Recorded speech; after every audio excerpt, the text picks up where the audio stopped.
All right, guys, so the first thing we're going to talk about is exposure to the elements. Like I told you before, exposure to the elements is going to be one of the #1 things that kills you in a survival situation. What I have with me right now is actually a Mylar space blanket made by Sol that we sell and that we also have in our minimalist survival kits.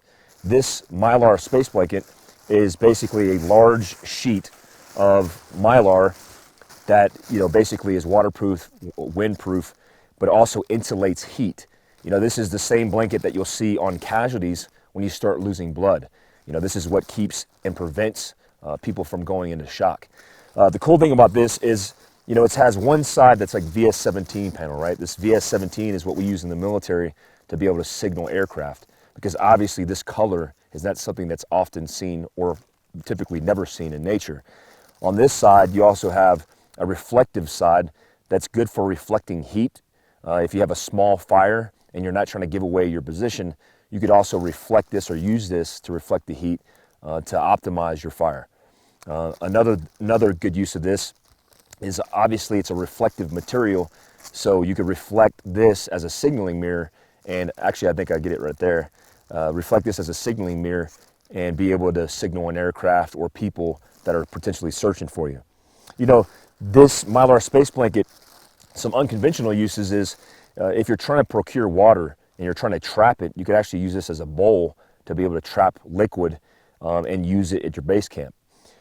I tell people #1 is when you get into a bed down location, let's say this area that I'm in right now is my bed down location.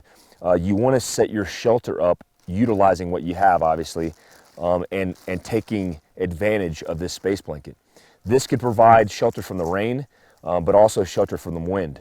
It's pretty tough and durable, and it's a huge piece of panel. And, for what it's worth, this is a few bucks, and its form factor is about this big that you'd stick in your pocket. So this is definitely a good piece of equipment to use for, mitigating risk to exposure to the elements.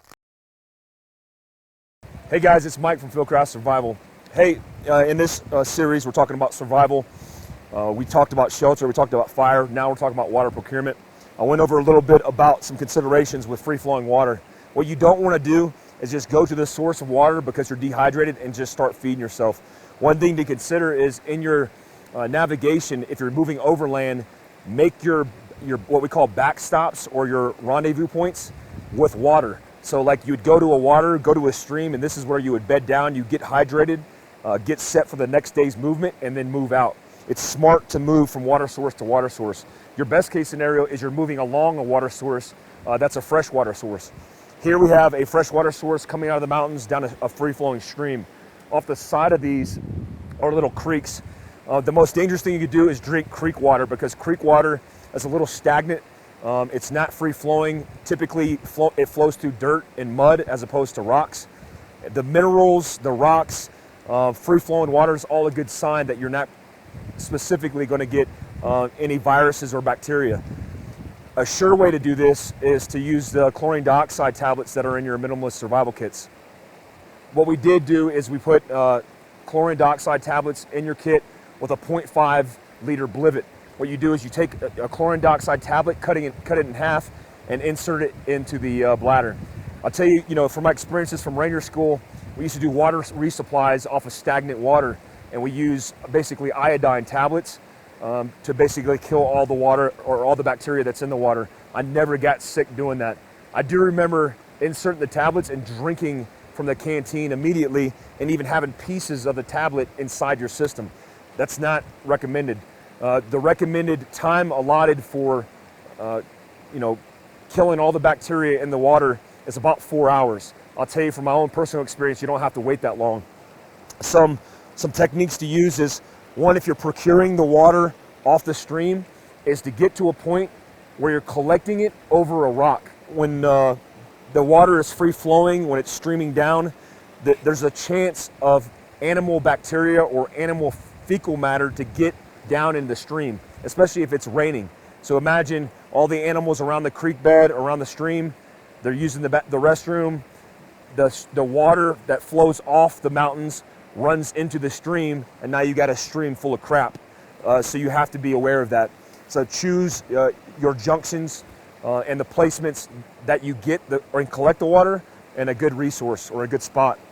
What I did was I chose the center of it. As you can see above me, there's a stream that bounces down into the water. That's a good sign. And as it flows through, I'm going to pick a rock or a boulder to be able to collect that water.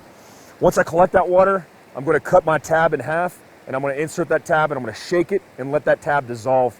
That tab probably is going to dissolve in a couple of minutes, and then you just have to sit and wait on it. Now, imagine you're in a survival situation where you're making an overland movement. Do you want to come here, collect water, and then start movement? You don't. You want to sit here, you want to rest, you want to get hydrated, and then you want to refill your blivet and then continue movement. The key in survival is conservation. When I went through Ranger School and even in long range movements and experiences in combat, calorie conservation is very important.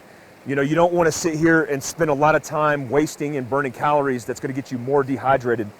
Believe it or not, you typically burn more calories in the cold because your body's trying to keep itself warm than you do in the heat. So remember that. You could quickly get behind the power curve in hydration, and once you do, once you feel thirst, you're already behind and it's almost too late. A good indicator of your hydration levels is your urine. You know, there's levels of coloration in urine where you can determine how dehydrated you are. Before you leave this spot, you want to fill up on water and drink as much as you can, and then fill it up, get it in your bag, and continue movement. Some different ways to procure sanitized water. Let's say this is not a stream bed. Let's say this is a creek bed.